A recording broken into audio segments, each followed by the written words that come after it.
राज्य सरकार चाह नहीं रही है कि जनता खुश रहे।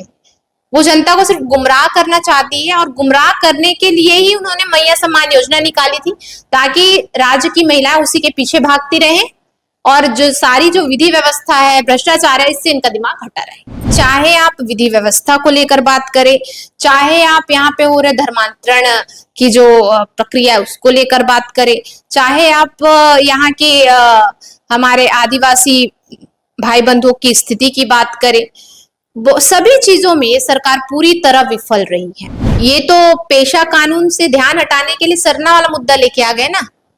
पेशा कानून अगर दे तो मैं तो कहूंगी निश्चित तौर पे आदिवासी समाज के साथ अन्याय नहीं होगा।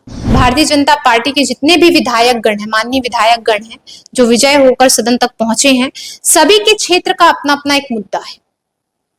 आप विधायक निधि जो बोलते विधायक फंड, वो अभी तक आया नहीं था, उसमें देरी क्यों हुई भाई? इतने लोग हम पर प्रश्न उठा रहे हैं कि आपने काम शुरू नहीं किया, काम शुरू नहीं किया।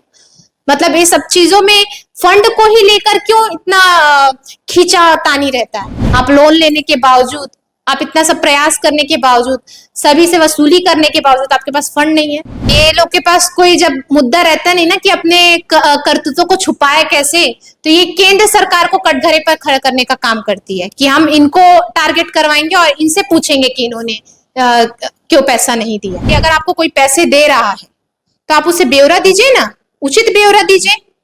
आप उन्हें गलत चीजें बताकर गुमराह करने का प्रयास करेंगे तो राज्य सरकार, केंद्र सरकार जो है वो देख रही है कि आपको पैसा ही देते जाएगी कि आप इसे भ्रष्टाचार में अपने लिप्त कीजिए। वो जनता के लिए भेज रही है कि आपके लिए भेज रही है। झारखंड विधानसभा का मानसून सत्र 1 अगस्त से शुरू होने जा रहा है, जो कि 7 अगस्त तक चलेगा। आपको बता दें कि इस मानसून सत्र के दौरान कुल 5 कार्य दिवस होंगे, जिसमें सरकार कई विधेयक और अनुपूरक बजट पेश करेगी। वही जो विपक्ष है वो सरकार को घेरने का प्रयास करेगी। इस सभी मुद्दों पर बात करने के लिए अभी हमारे साथ जमशेदपुर पूर्वी की विधायक पूर्णिमा साहू मौजूद है। इनसे सीधे जुड़ते हैं और सबसे पहले जानते हैं कि ये आपका दूसरा विधानसभा का सत्र होगा और आप जो है विधानसभा जाएंगे, तो इस बार क्या जो है वो प्रश्न आप जो है करने जा रही हैं विधानसभा में? पहले से भी बहुत सारे प्रश्न मेरे जा चुके हैं पहले सत्र में, पर उस सत्र में भी जवाब नहीं मिल पाया था कुछ प्रश्नों का। तो उसका जवाब अगर अभी आता है तो उसके अनुरूप जो है हमारा तैयारी रहेगा। और अभी भी क्षेत्र के जो है विभिन्न मुद्दों को लेकर हमने, चाहे वो पथ निर्माण को हो गया, आपके नगर विकास विभाग को हो गया, आपके पंचायती राज को हो गया, ये सभी विभागों को मेरा प्रश्न गया है। अब आंसर आने का देरी है कि उत्तर में इनका जवाब क्या आता है, उस हिसाब से हम वहां पे अपने बात को रखेंगे। और आप अगर देखें तो इस सरकार में मुद्दे ही मुद्दे आपके पास हैं, क्योंकि चाहे आप विधि व्यवस्था को लेकर बात करें, चाहे आप यहाँ पे हो रहे धर्मांतरण की जो प्रक्रिया है उसको लेकर बात करें, चाहे आप यहाँ के हमारे आदिवासी भाई बंधुओं की स्थिति की बात करें, सभी चीजों में सरकार पूरी तरह विफल रही है। मेरे क्षेत्र में जो ज्यादातर मुद्दे जो मेरे समक्ष आ रहे हैं, जो ज्यादातर आवेदन मेरे पास आते हैं, वो जाति प्रमाण पत्र को लेकर आवेदन आते हैं।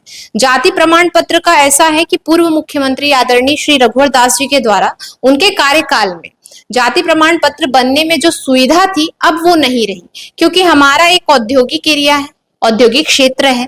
यहाँ पे जो है टाटा लीज का पूरा एरिया है, यहाँ पे आपको खाद्यान्न कहाँ मिलेगा? कहीं पे आपको खाद्यान्न नहीं मिलेगा। तो ऐसे स्थिति में सरकार के पास एक ऑप्शन होना चाहिए कि इनके लिए क्या सुविधा है। यहाँ पे बहुत सारे आदिवासी समाज के लोग रहते हैं, बहुत सारे लोग हैं, पिछड़ा वर्ग के लोग हैं, उन सभी लोगों के लिए कौन सी सुविधा आप दे रहे हैं, कौन सा ऑप्शन दे रहे हैं?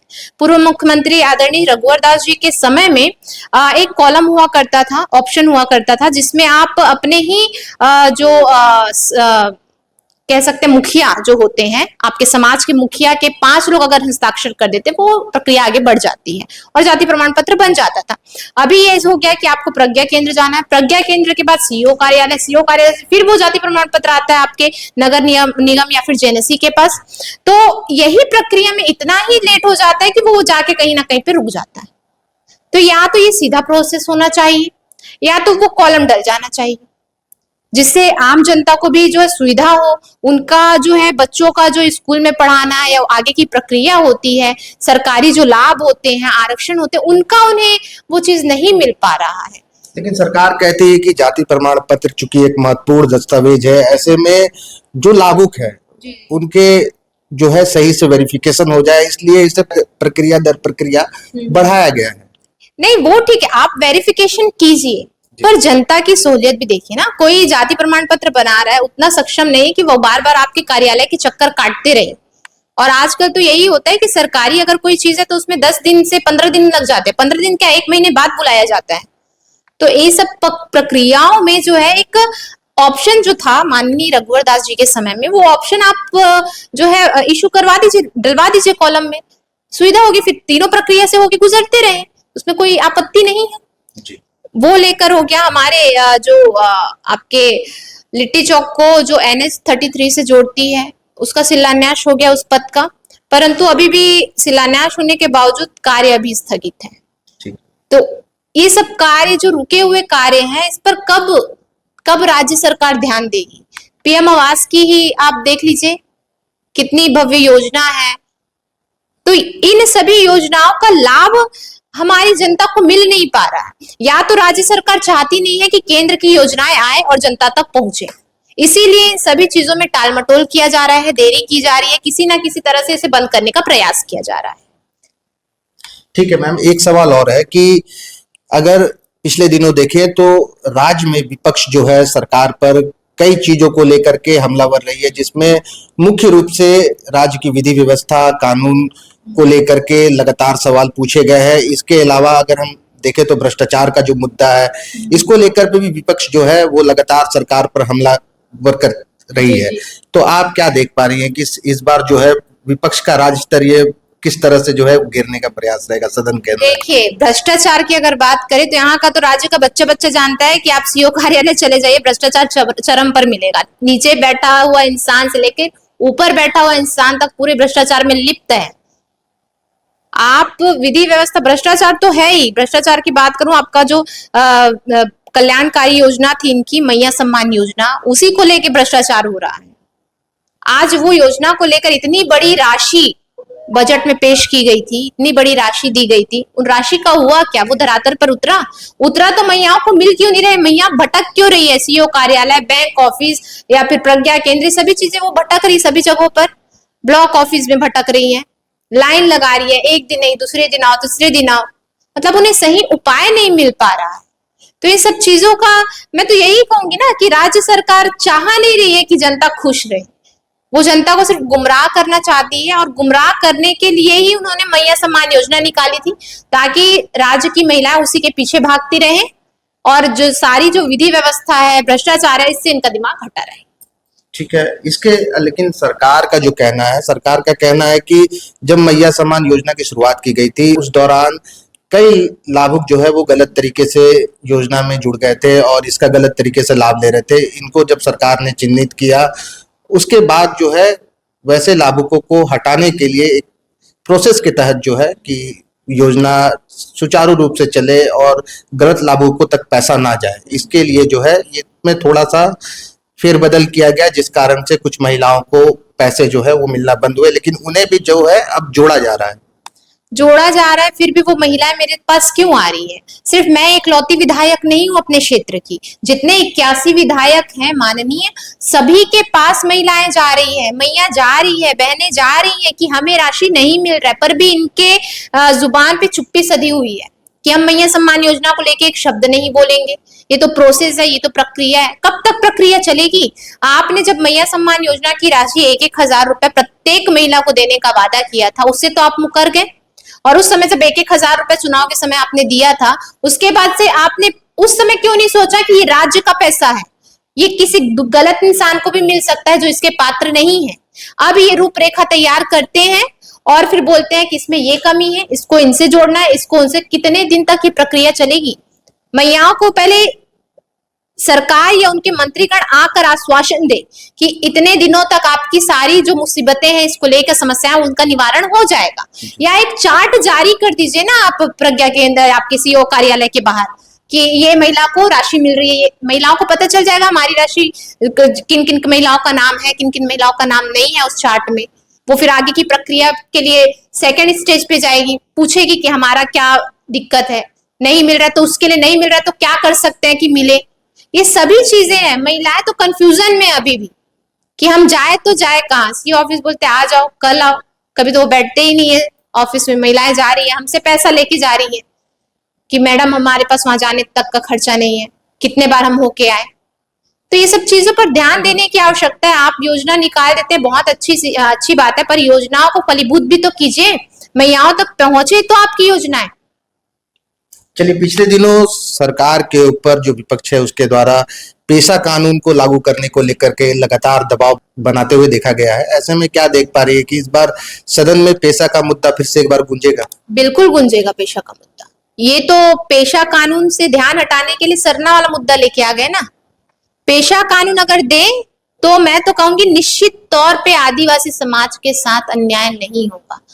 जो सारी चीजें हो रही है अभी राज्य में, सारी चीजों पर लगाम लग जाएगा अगर पेशा कानून आता है, लागू होता है। पर ये नहीं चाहते कि आदिवासी समाज के साथ कोई हित हो, आदिवासी समाज को उनका न्याय मिले, ये नहीं चाहते। आदिवासी मुख्यमंत्री है आज, वो क्या कर रहे हैं? आदिवासी बच्ची के साथ यहाँ पे दुष्कर्म हुआ, मासूम बच्ची के साथ। परसुडी थाना क्षेत्र का मैटर है, मैं वहां गई, पता चला। और सबसे दुर्भाग्यपूर्ण बात है यहाँ की विधि व्यवस्था। अन्य राज्यों में देख लीजिए और इस राज्य में देख लीजिए कि विधि व्यवस्था को लेकर जो थाना प्रभारी है, थाना का जो रोल बनता है, वो रोल कैसा है? आपको शर्म आ जाएगी वहां पे कि एक थाना प्रभारी उस परिजन को जब वो केस दर्ज करवाने जाते हैं तो उनको कहा जाता है कि आप समझौता कर लीजिए। जब भारतीय जनता पार्टी के कार्यकर्तागण वहां पे विरोध करते हैं तब जाकर उनका एक दिन के बाद एफआईआर होता है और बच्चे को ट्रीटमेंट मिलता है। और ट्रीटमेंट दिलवाने के बाद भी थाना वाले लोग उन्हें प्रताड़ित करते हैं, कहते हैं कि आप जल्दी से डिस्चार्ज लेकर चले जाइए, जल्दी से डिस्चार्ज लेकर चले जाइए। ये कहाँ का न्याय हुआ? सभी कानून व्यवस्था पर माननीय हेमंत सोरेन जी को खुद उतर कर ध्यान देना चाहिए कि कैसे ढिलाई बरती गई है। अगर कड़क कानून व्यवस्था होता तो उस थाना प्रभारी का हिम्मत नहीं होता कि वो ऐसा बात करे। माननीय सुप्रीम कोर्ट का भी ये आदेश है, ऐसे मामलों पर आपको बिना सोचे समझे आपको एक्शन ले लेना है, बिना पूछताछ के एक्शन ले लेना है। लेकिन उन्होंने समझौते की बात की। शर्म की बात है कि ऐसे आदिवासी मुख्यमंत्री होने के बावजूद, आदिवासी सरकार होने के बावजूद हमारी आदिवासी बच्ची को न्याय नहीं मिल पा रहा है। अभी तक वो थाना प्रभारी ना तो सस्पेंड हुए हैं, ना ही उनका कहीं ट्रांसफर हुआ है। उसके बारे में आज तक कोई बात भी नहीं करता है। ऐसी सरकार पे तो थू है जो अपने इस समाज के लोगों का ध्यान नहीं रख पा रही है। नहीं विधायक जी, थाना प्रभारी का इस पूरे मामले पर कहना है कि जैसे ही उनके संज्ञान में चीजें आई, उन्होंने तत्काल जो है पोक्सो एक्ट के तहत केस दर्ज किया और उसके बाद जो है बच्ची को चूंकि मेडिकल ट्रीटमेंट जरूरी था, उसे सदर अस्पताल में एडमिट किया गया। थाना प्रभारी जी का जो रोल रहा है, मैं तो आपसे कहूंगी आप पीड़ित परिजन के खुद इंटरव्यू लीजिए। आपको वो रो रो कर जो आप उनकी जो कहानी वो बताएंगे ना, आप सुनकर आपकी रूह कांप जाएगी कि कैसे उन्होंने उनके साथ उस समय ट्रीटमेंट किया था थाना प्रभारी ने। ये अपने काले करतूतों को छुपाने के लिए कह रहा है कि पोस्को एक्ट के तहत उन्होंने कार्रवाई की। कब कार्रवाई की? कब उन्होंने केस दर्ज करवाया?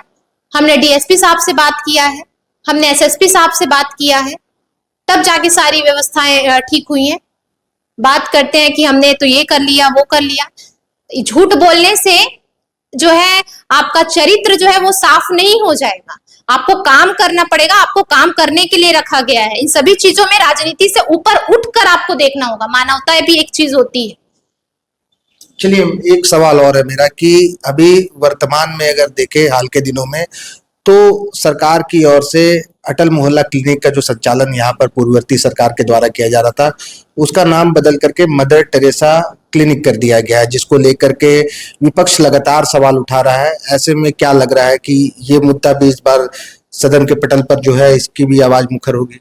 जी बिल्कुल, अटल क्लिनिक का नाम हटाकर इन्होंने जो दुस्साहस किया है मदर टेरेसा एडवांस क्लिनिक के नाम पर ट्रांसफर कर इनका ये चरित्र सामने आया कि इनका चरित्र है हमें काम नहीं करना है, हमें कुर्सी पर बैठना है, खाली उस जगह का, उस फलाने जगह का नाम चेंज करके हमको अपने उसमें करवा लेना है, उस जगह का नाम चेंज करके हमको अपने उसमें करवा लेना है। बस यही इनकी मंशा है।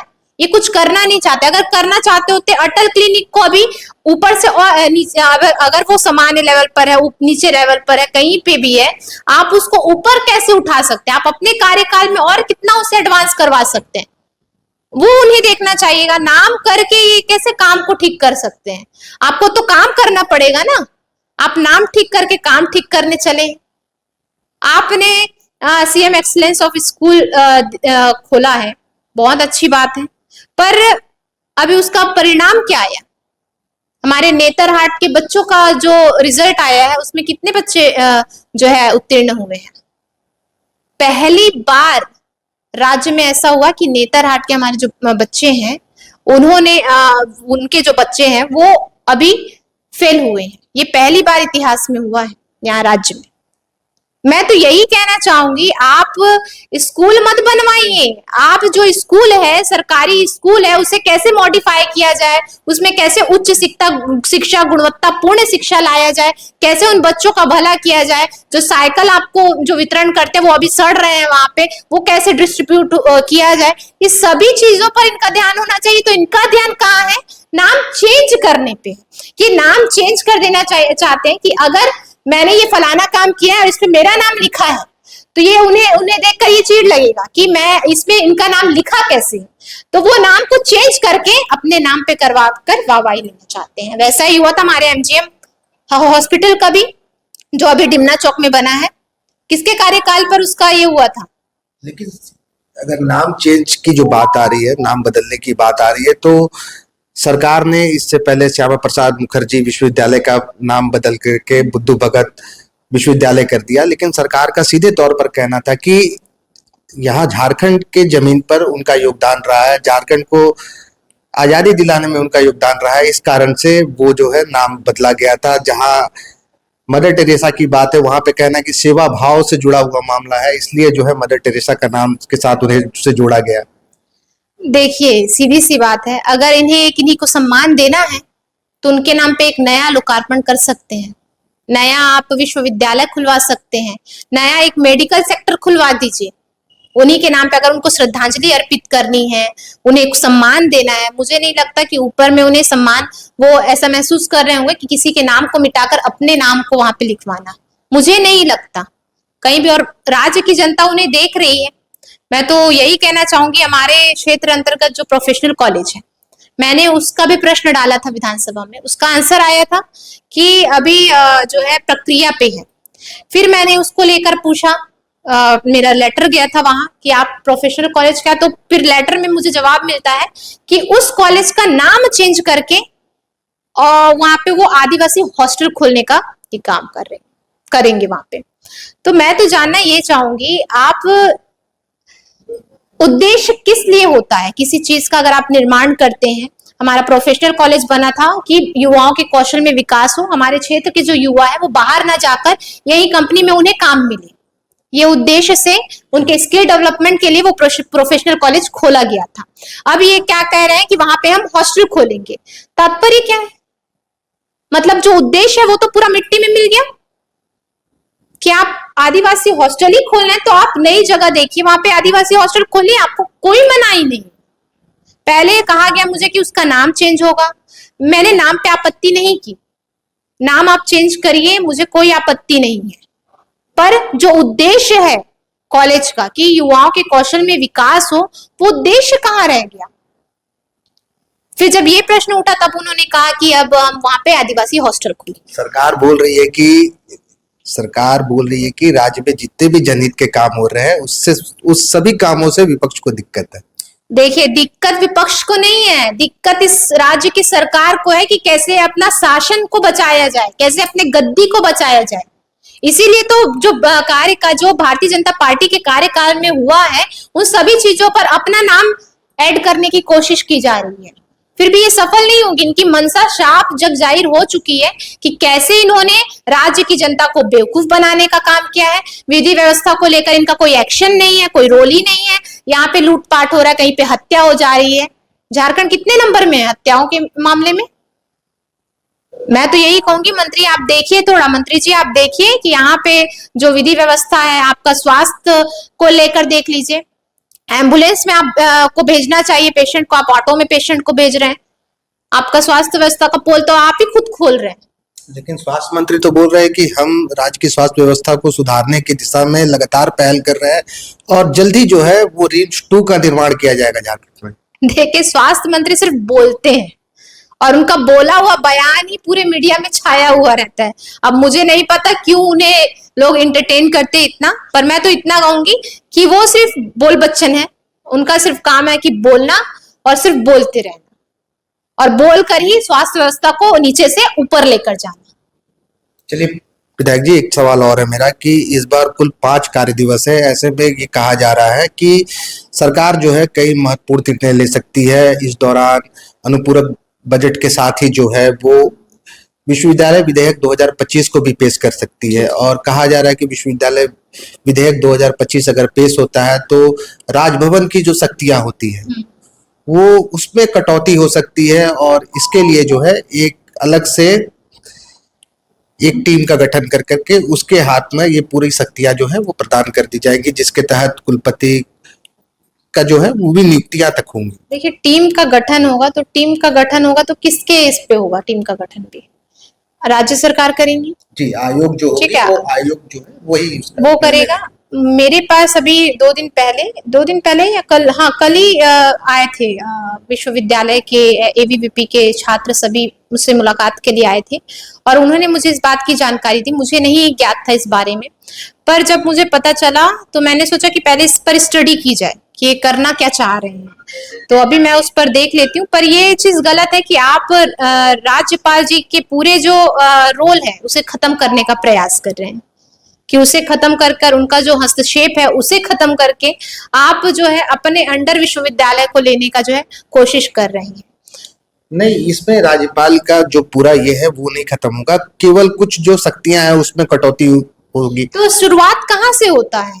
कुछ शक्तियों की कटौती करने से शुरुआत ये कहाँ से करेंगे? कुछ शक्तियों की कटौती होगी, फिर धीरे धीरे उसके बिहाफ में कि हाँ ये तो हुआ था, अब ये भी हो सकता है, वो कटौती हो जाएगा। मतलब राज्य सरकार करना क्या चाह रही है उनकी खुद मंशा ही स्पष्ट नहीं है। उन्होंने कुछ कहा कि ये इन्होंने जो अभी निर्णय लिया वो किस बिहाफ में लिया? कोई दिक्कतें आ रही थी राज्यपाल या राजभवन के अंडर में विश्वविद्यालय होने से उन्हें कोई दिक्कतों का सामना करना पड़ रहा था, या क्या ऐसी प्रॉब्लम आ गई थी जिसकी वजह से उन्हें आयोग का गठन करना पड़ रहा? जनता को बताएं कि किस वजह से वो कर रहे हैं। उन्हें कोई दिक्कत थी राज्यपाल महोदय से या राजभवन से दिक्कत थी कि इनका इंटरफेरेंस विश्वविद्यालय में नहीं होना चाहिए? अब अटल क्लिनिक को नाम हटाकर ये क्या कर धर्मांतरण करवाना चाह रहे हैं क्या? कि वहां से लेकर फिर विश्वविद्यालय में वो चीज चलेगा, फिर आगे और वो चीज चलेगा। अपने अंडर लेकर ये सरकार करना क्या चाह रही है कि सारे दायित्व तो हमारे अंडर हो जाए, हम कंट्रोल करें राज्य को। पेशा नियमावली, पेशा कानून जो है वो लागू होने नहीं दे रहे हैं, वो भी अपने अंडर रख के चल रहे हैं। मतलब करना क्या चाह रहे हैं? राज्य यहाँ के जनता की है, झारखंडी हमारे यहाँ के लोगों की है।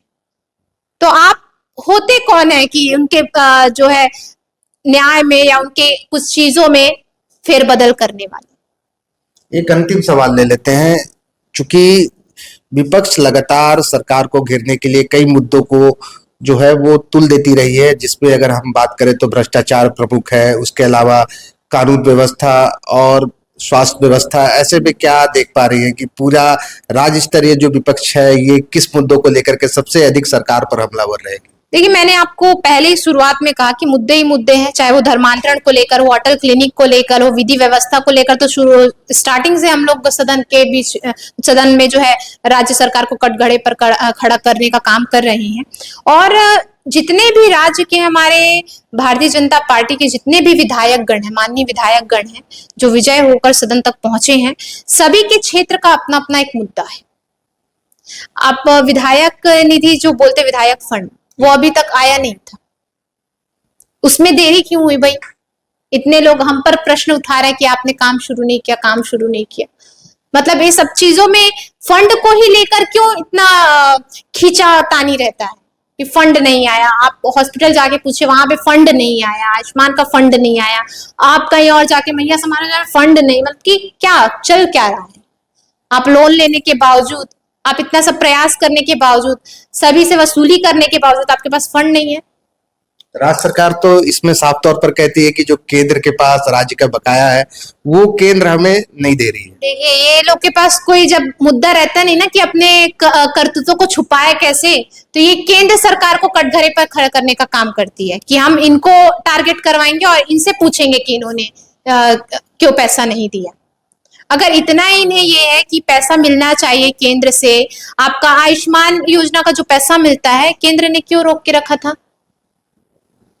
आपने भ्रष्टाचार किया, कोरोना के समय में आपने दवाइयों का जो है पूरे चरम सीमा तक भ्रष्टाचार किया, और उसका जो देना चाहिए, ब्यौरा देना चाहिए। अगर आपको कोई पैसे दे रहा है तो आप उसे ब्यौरा दीजिए ना, उचित ब्यौरा दीजिए। आप उन्हें गलत चीजें बताकर गुमराह करने का प्रयास करेंगे तो राज्य सरकार, केंद्र सरकार जो है वो देख रही है कि आपको पैसा ही देते जाएगी कि आप इसे भ्रष्टाचार में अपने लिप्त कीजिए। वो जनता के लिए भेज रही है कि आपके लिए भेज रही है? चलिए, अभी हमने पूर्वी की विधायक पूर्णिमा साहू से बात की। दरअसल 1 अगस्त से 7 अगस्त तक चलने वाले मानसून सत्र के दौरान कई मुद्दे जो है वो विधानसभा के जो सदन है वहां पर रखे जाएंगे, और चूंकि पूर्णिमा साहू का ऐसा कहना है कि इस बार विपक्ष के पास मुद्दे ही मुद्दे हैं और सभी मुद्दों पर वो सरकार को घेरने का काम करेगी। द फॉलोअप के साथ मैं अभिषेक पीयूष, नमस्कार। गोल, जहां 27 वर्षों के सफर में 17,000 से भी अधिक छात्रों ने डॉक्टर एवं इंजीनियर बनकर भरे सफलता की ऊंची उड़ान, जहां साधारण छात्र भी झारखंड टॉपर्स बनकर बना रहे इतिहास। दूरदर्शी शिक्षाविद श्री विपिन सिंह के मार्गदर्शन में मेडिकल एवं इंजीनियरिंग के लाखों छात्रों के लिए आशा की किरण के रूप में गोल, नेशंस लीडिंग इंस्टीट्यूट। बायोम सिर्फ मेडिकल प्रिपरेशन का संस्थान। बायोम से लगातार दूसरी बार नीट यूजी में 700 मार्क्स पार। 10th पास स्टूडेंट्स के लिए फाउंडेशन कोर्स, 11th पास स्टूडेंट्स के लिए फ्रेशर कोर्स और 12th पास स्टूडेंट्स के लिए टारगेट कोर्स 17 अप्रैल से शुरू हो रहे हैं। कॉल 7360066190 और visit Biome, circular road near women's college and Hinoo, Ranchi. सरकारी परीक्षा की तैयारी का सबसे भरोसेमंद नाम NIBM। अच्छा कोचिंग ढूंढ रहे थे तो फिर गूगल में ही बताया कि यहाँ का रेटिंग भी बहुत अच्छा था। पुरुलिया से आए हैं यहाँ पर कोचिंग करने के लिए। IBM के बारे में मेरे एक भैया हैं जो पिछले साल ही बैंकिंग यहीं से प्रिपरेशन किए और इस बार IBPS PO में सिलेक्शन लिए। मेरा अभी फाइनल सिलेक्शन हुआ है RRB PO में, उत्तर बिहार ग्रामीण बैंक में। मेरा फाइनल सिलेक्शन RRB PO में हुआ है। IBM, thefollowup.in. Like, share and subscribe. www.thefollowup.in